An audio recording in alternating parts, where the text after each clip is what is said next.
You ever fall in love with a show you barely remember? Something that feels like anime but wasn't quite that, had the emotional trauma of a real anime but came on after Power Rangers. That was Oban Star-Racers, a French-Japanese anime hybrid that almost never aired, barely got any merch, actually scratch that, honestly has no merch, and somehow still lives rent-free in people's heads. You might remember catching it once or twice on Jetix, but then you never saw it again for some reason. And mostly that's because it got lost in translation. Because Jetix rebrand and other things beyond our control as viewers, we just lost this show to time, unfortunately. And what if I told you this one show is one of the most ambitious anime series of the early 2000s? So if any of that sounds interesting to you, stick around because we're diving into this franchise, this forgotten masterpiece that's too fast, too emotional, and too ahead of its time to have survived. So hey, I'm Remy, and I just want to know if anyone's checked on Oban Star-Racers, and if not, let's. So let's get real for a second. When you go through trauma, real trauma, surprisingly enough, you're actually given a couple options. You run from it, you hide from it, or you face it. But the thing about facing it that no one really ever tells you, it isn't one dramatic moment where you run out to the sky, yell out all your emotions, and then you magically become better. No, it's a process. It's long, it's tiring, and it's confusing. And sometimes you stall out. Sometimes you just need a pit stop and a moment to breathe.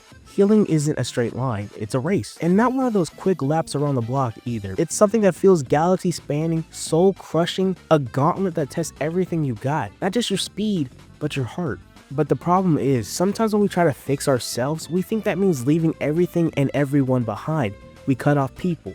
We disappear. We pretend that because we're hurting, that gives us permission to forget the pain we caused. Because for some people, you being hurt allows you to hurt others, and for some reason they don't see that it's a cycle that you continue to perpetuate by indulging in these kind of negative thoughts. That one person's abandonment becomes someone else's trauma, and if no one steps up to break that cycle, it just loops forever. Oban Star-Racer is a show about a girl trying to win an interplanetary race, but more than that, it's about a girl trying to break a cycle, to face what her father ran from, to become something stronger than what broke her, and to win, not just for herself, but for every part of her that was left behind. And the crazy part is, sometimes the only way to heal is by strapping into a spaceship built by your dead mom, racing aliens for the fate of the universe. As it turns out, therapy comes in a lot of unique ways. So yeah, let's talk about the studio that made this happen. Okay, so here's how it starts. You take one guy, Sivan Yitman Efer, and yes, like the tower, and yes, there is a relationship there.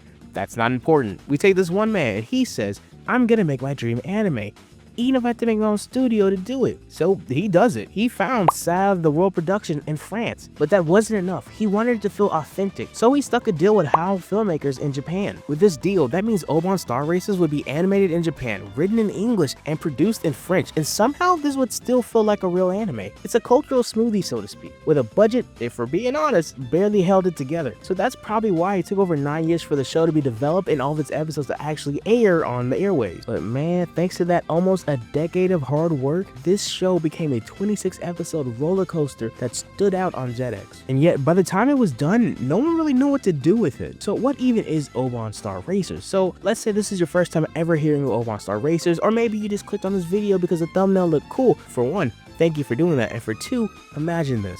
Your mom's dead. Actually, don't imagine your mom's dead, but contextually to the show, your mom's dead. Your dad that abandoned you runs a galactic racing team, and you steal an identity, find a space, and enter a deadly race where the prize is the power to reshape reality. That's Oban Star-Racer. It's a 2006 animated series where the art looks like anime, but the emotions hit like an indie film. And the plot is basically girl hijacks her dad's career to emotionally blackmail him into remembering she exists in space.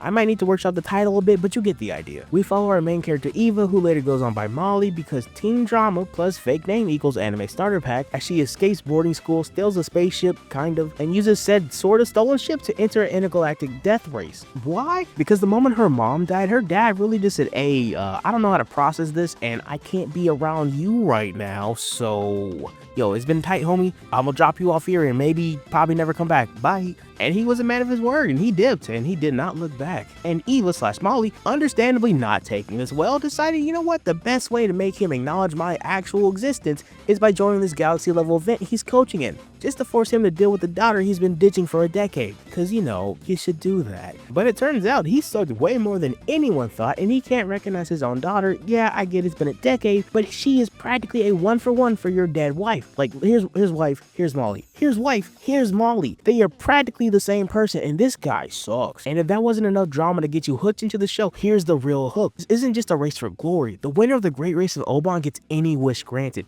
Any wish, with stipulations, but you know, pretty much any wish. And as the story goes on and the further Molly races, the story stops being more like, hey dad, please love me and acknowledge my existence, and becomes more of a, oh gee Whitaker's this evil space crow god thing, ex-Avatar is really trying to blow up the universe. Yep, we can't let that happen, can we? Nope. We do live in said universe he's trying to blow up. We do. Oh man. So yeah, we gotta stop that, right? Yeah, we gotta stop that. That can't happen. Okay. So after trials and tribulations, they eventually kind of team up. They deal with evil aliens, ancient gods, ships that run on pure emotions, and the stakes go from maybe I'll find closure to, oh, the earth might explode because of this race? Yeah, well okay then. You hate to see it. You definitely do. I live on Earth. And somehow this show balances this amazing plot really well while delivering some of the most intimate gut punches in animation of the early 2000s. So yeah, Oban Star-Racers is what happens when you make Star Wars a little bit of Evangelion and a little bit of your unsolved childhood issues into some weird cosmic race smoothie, and somehow it's incredible. And as I like to say, a good story is nothing without good characters / design, and this show, it's got that.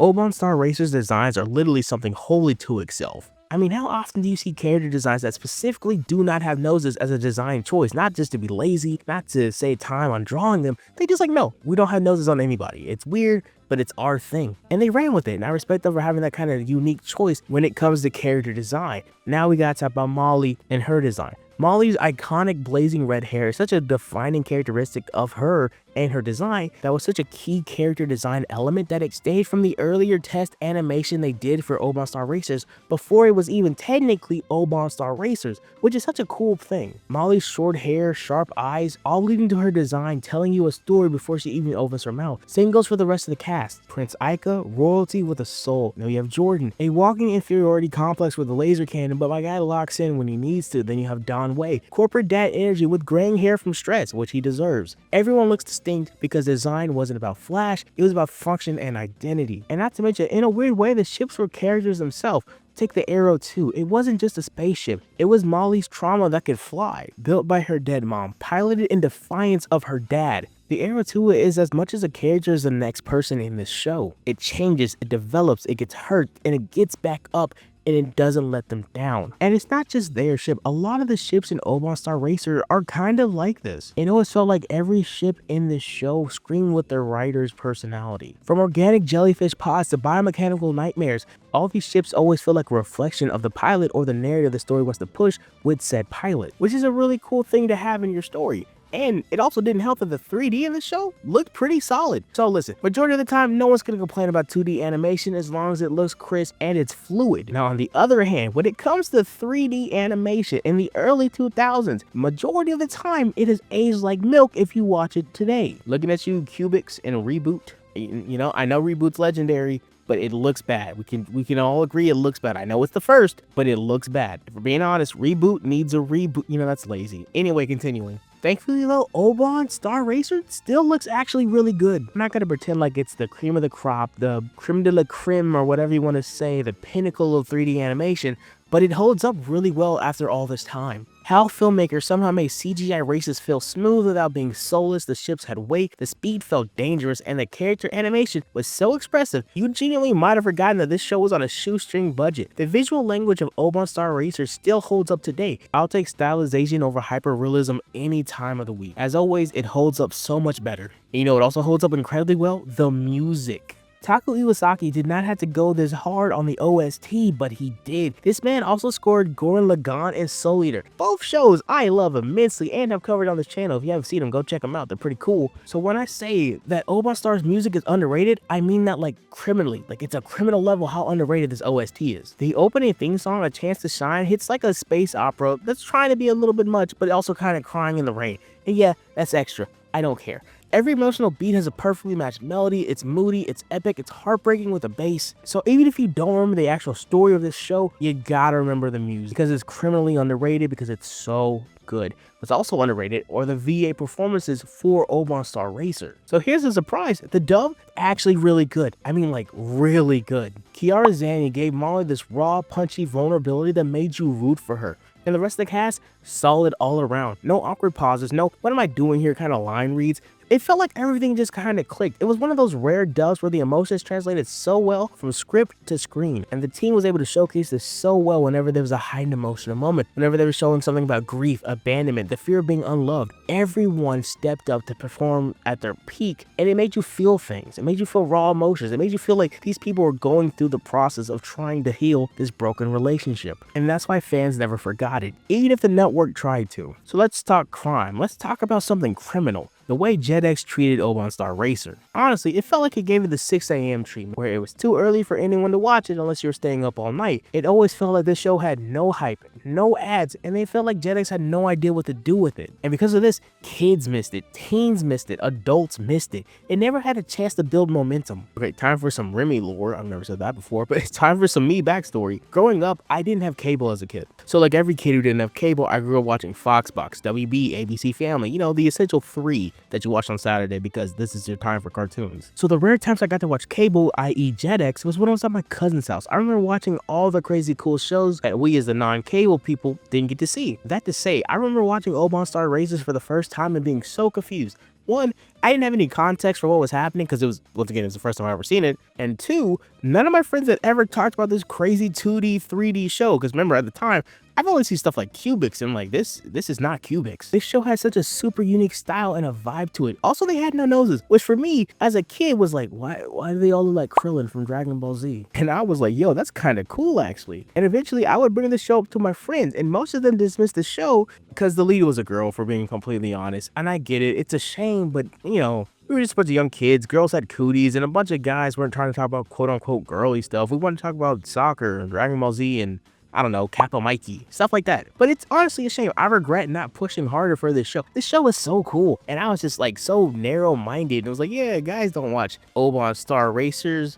Where's Speed Racer at? The Speed Racer. That's the racer I want. Like, so dumb. But it is what it is. You know, on the other hand, what's actually incredibly dumb is the lack of merch and video games this franchise has. If you wanted merch, you're out of luck. No action figures, barely any art books, no DVD box sales until a decade later. It makes you wonder, like, what were y'all doing over there? Did y'all not want money or what? Or I don't know, fans to have memorabilia? I don't get that. But they did have some Flash games, and there are a couple like fan projects. But besides from that, there's like no official merch, which I don't honestly get. So how did this show exist or even survive this long without said merch or items?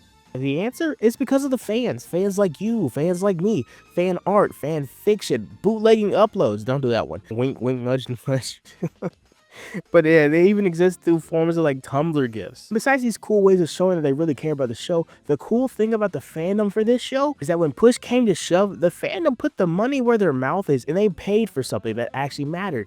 Around 2022, Savine Yeatman Eiffel said, you know what, you want an HD remaster? Go and get it. He put it on Kickstarter and they funded it. It was so cool. Like Kickstarter, rare W. The fact that this actually happened is so cool and proves that fans want more. Eiffel's even stated he wants to continue the story. There's more Oban lore out there. There's more races, more emotional breakdowns at light speed.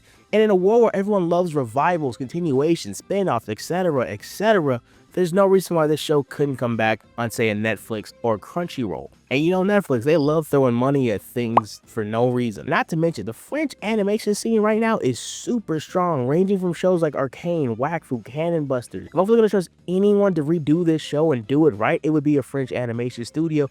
Bare minimum, if we had to get it in 3D completely, I trust the studio that did Arcane with this show easily. But besides the hypothetical revival, I feel like this show still has a lot to offer on a first-time viewing.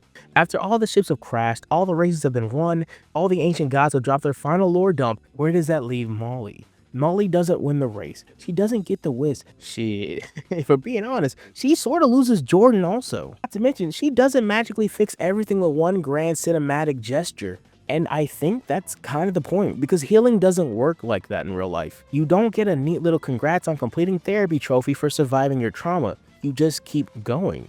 You grow, you forgive, and you try again. What Molly gets, no, what Eva gets is something better than a wish. She finally reconnects with her father. And it's not because he earned it, it's because she stopped running, because she faced the pain, she faced him, and made the choice to move forward without letting her past and his pain define her forever. And let's not pretend it was easy now. There were explosions, alien assassins, a literal evil bird god. But underneath all that, Oban Star-Racer was always a story about breaking the cycle, about showing up for people who don't show up for you, and deciding that your future doesn't have to be written by your pain. Throughout this video, I've talked about the studio behind this, the dubcast passion, the art, the ships, the music, and even the lack of merch have all led to this one core truth. This wasn't just some cool sci-fi cartoon with a banger aesthetic. It was someone's story. Maybe it was your story. It serves as a reminder that you don't have to win to heal. You just have to keep racing. And yeah, sometimes the finish line looks different than what you thought, but if Molly can survive a heartbreak, galactic war, and a space dad that ignored her for a decade, maybe you can survive your stuff too. Even if that pit stop takes longer than you planned, because the race isn't over and you're still in it. So I'm Remy. Thanks for letting me check up on Oban Star-Racers. So if you get a chance, or maybe you haven't seen it yet, go watch it, go rewatch it, go feel it out. Because this show has earned a second chance. And just like Molly, it's not done racing yet. So like and subscribe and all the other fun stuff, and I will see y'all in the next one. Y'all be easy. Later.